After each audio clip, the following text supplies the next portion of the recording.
Somewhere, someplace, this very minute perhaps, the air is filled with that exciting sound you've just heard. It signifies activity on the part of those whose duty it is to enforce law and order. Some of these representatives of justice wear blue uniforms with silver shields openly displayed. Some of them wear plain clothes, their symbols of authority hidden away. But whether the men are in uniform or not, the criminal takes to his heels, or trapped, shakes with fear whenever he hears.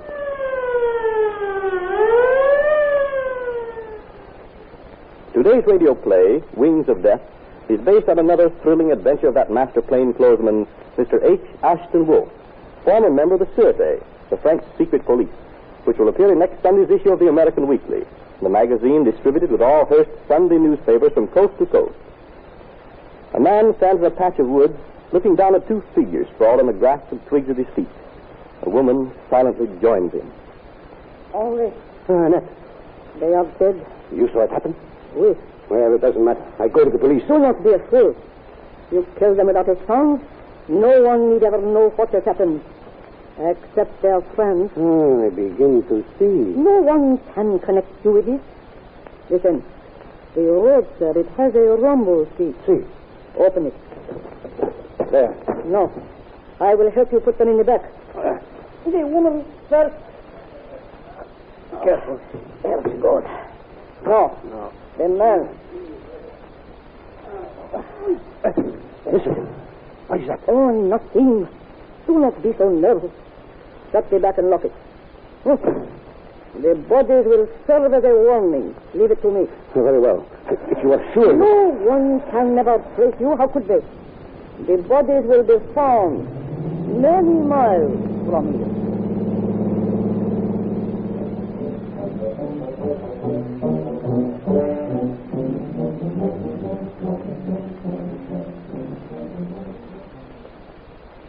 Well, Ashton Wolf, what do you make of it? It looks to me, Bertillon, as though they'd been flung out of a passing automobile. You've hit the nail on the head, sir. An automobile flashed by with dim lights just before I stumbled across these two. What did this car look like, Constable? Well, sir, it was a roadster. Yes, I'm sure of it. Dark gray, I think. Well, at any rate, some such drab color. That's all I really saw. I didn't pay much attention to it, you understand, as I hadn't found these two on the pavement as yet. If I'd known... If. There's an abrasion on the man's chin and nose. You see? He fell head first. Yes. But look, Bertillon, there's not a trace of blood on his cheek or neck. He's been dead at least 24 hours. You're right. Well, let's have a look at this poor girl. Here, help me lift her. Easy now. By Jove. What's the matter? There's a knife stuck in her back. Ooh, and dried blood on the blade and handle. Who are these people, I wonder? Do you know them, Constable? I know the poor woman. That is, I've seen her dancing at the Belle Cabaret here in Paris. She was billed as Marquita, the dancer from Mexico. You're sure? Certain, sure. I see. Now, what about the man? Do you know him? Never saw him before, sir. Of course, Marquita had lots of admirers. Maybe some jealous fool killed them both. The constable may be right, Ashton Wolf. You see that dance hall there? The bodies are directly in front of it. How do we know she hasn't been killed as a result of a quarrel in there or by a jealous lover? You're falling right into the trap, Bertillon, when you suggest that. Uh-huh. Offhand, I should say the murders were committed some distance from Paris, and the bodies dumped here to mislead us. How do you figure that, Ashton Wolf? I'll tell you later. Dr. Mofat, of course, will tell us exactly how they died. How they died, we know already. They were stabbed to death. The knife is still in the girl's back. A knife is, but that isn't what killed them.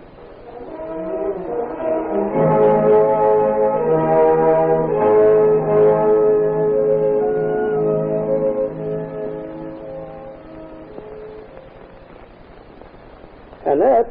Oui? I see in the paper they found the bodies of a man and a woman last night in front of a dance hall in the slum section of Paris.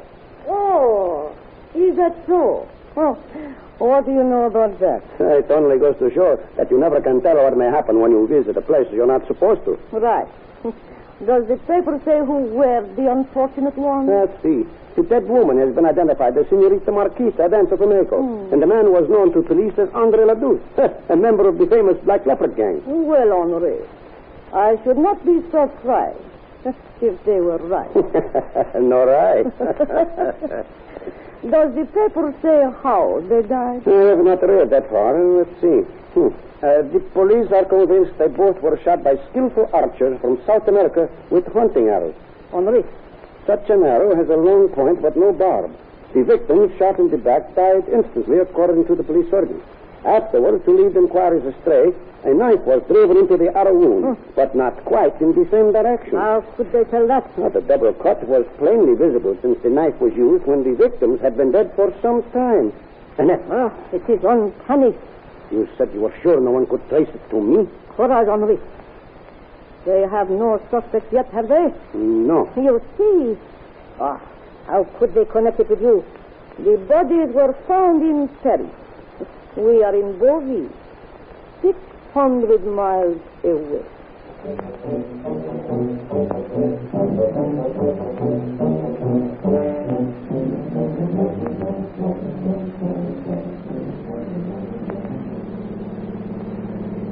Well, Bertillon, you're going to enjoy a little trip to the sunny spot for shady people. What do you mean, Ashton Wolf? Have you some news of the fellow with the bow and arrows? Yes, things are beginning to move, and so are we. We're heading down to Monte Carlo, Bertillon. Why didn't you warn me? I haven't even brought a toothbrush. Well, you can get what you need after we arrive. But what makes you so sure this won't be a wild goose chase? I found evidence that made me suspect we'd find our man in southern France. What was it? Wait, I'll tell you when the time comes. Now, I've learned a few things about our friends, the Black Leopards. For instance? Well, you remember the anonymous letter which tipped us off? Yes. Such detailed information could only have come from one of the gang. Now, I figure it was the leader. Why? He wanted his gang put out of the way so he'd be free to enjoy the spoils all by himself. Why do you think this case has anything to do with that? Those emerald earrings we found on the dead woman were part of the stuff stolen by the Black Leopard. Oh. I figure she and the man were on the trail of the refugee leader, and we're going to kill him to square accounts. I see. Now, the leader was a Peruvian. Which would account for the use of a Maya Indian's bow and arrows. You're catching on, Bertillon. And the Sûreté at Nice has wired that my description of the probable suspect fits a man by the name of Henri Duval, who lives just above Beauville. Duval? I've never heard of him. He isn't in our files. No, but if everything works out, he soon will be. The Sûreté reports Duval as being a quiet, inoffensive sort of man. His hobby is archaeology, and he spent a lot of money digging for prehistoric and Roman remains.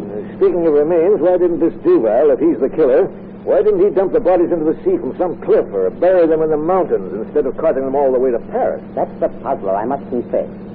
My own theory is that it was done as a warning to others of the gang not to try any further tricks. We're dealing with a clever man, Ashton Wolf.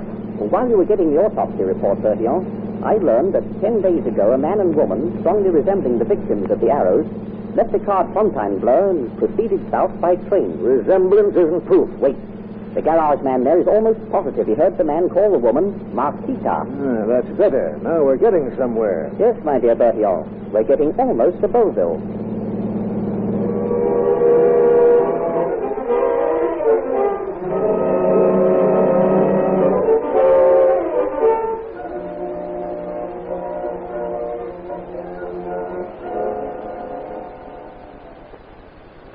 I'm glad you came to see me, gentlemen. Of course, I'll be glad to give you any information you desire. Thank you, Brigadier. Very good of you, I'm sure. Tell us, Brigadier, is Duval married? No, but he's visited a great deal by a very charming lady, Madame Annette Prenier, a dashing sportswoman. Her infatuation for Duval is the talk of the town. Was she ever with a circus? Not professionally, although I believe she trained for an acrobat when a girl. Ah, Bertillon, there we have the daring, muscular woman who helped carry the bodies to the car. But, gentlemen, that is impossible. Neither Duval nor the lady have been away recently. Are you sure? Absolutely.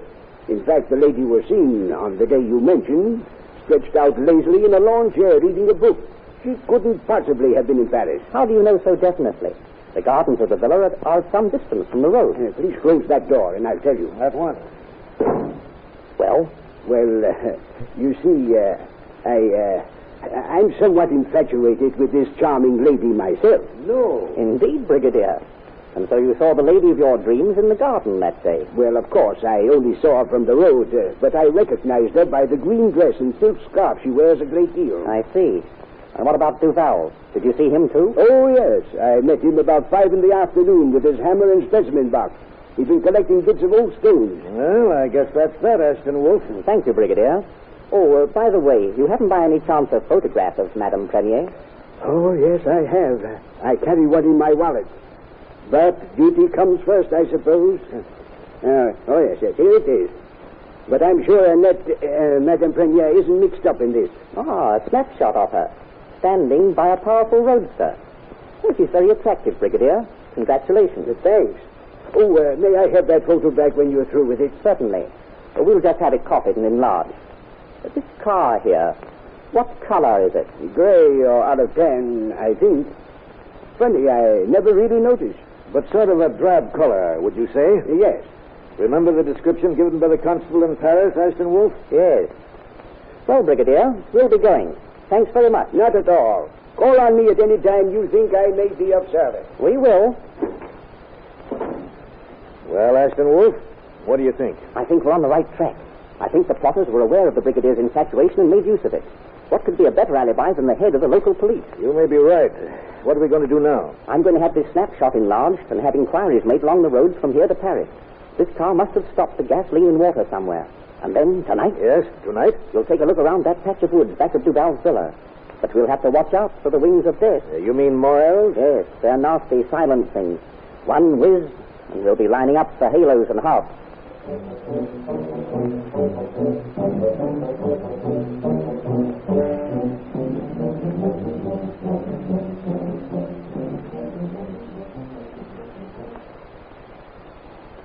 Walk carefully, Bertillon. Throw your light down close to the ground.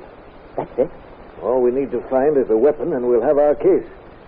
It's a lucky thing that old fool of a brigadier is in love. We'd never been able to obtain the identification of the car without his romantic snapshot. We've proved it was her car en route to Paris. And Duval Huh? must have put on her dress and scarf and sat in the lawn chair. Look here, Bertillon. A patch of trampled leaves. And a dark spot where they're matted down.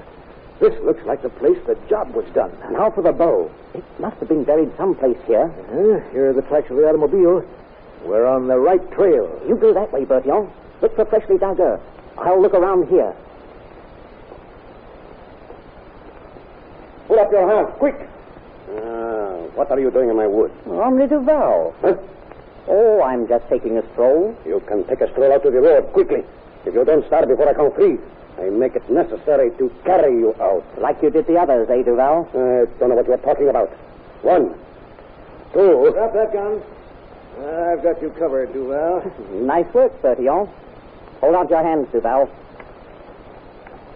I arrest you for the murder of Andre Ledoux and the dancer Marquita. You have no proof. Oh, yes, we have. Right here. The bow. And the 2 blood-stained arrowheads. Well, Duval, you might as well confess. Who told you to come here? Nobody told me. I found evidence that pointed to this section. What was it, Ashton Wolf? You said you'd tell me later. In the clothing of the man Ledoux and in the hair of the woman Marquita, I found several dead glowworms. Well? This is the only part of the country where glowworms exist.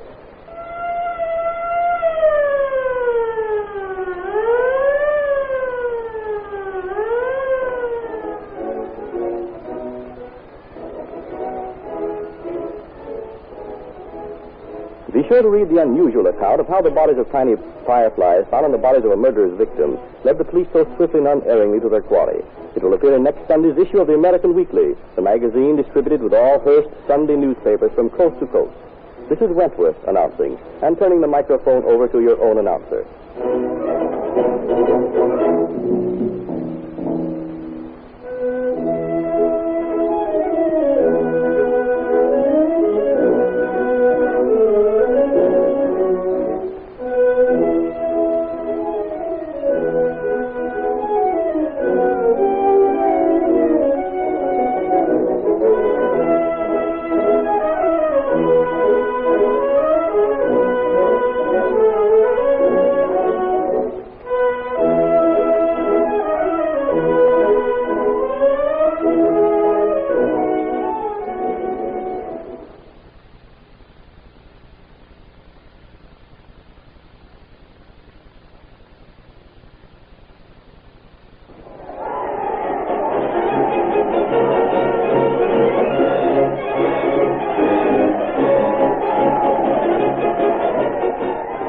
The band plays. Red flares cast an eerie glow over the sea of upturned faces.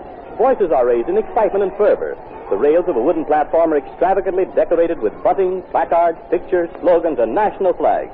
It is the night before the election for the office of prosecuting attorney. The last chance to promise heaven and earth, not to mention a few rainbows and pots of gold. And the political organizations are making the most of it.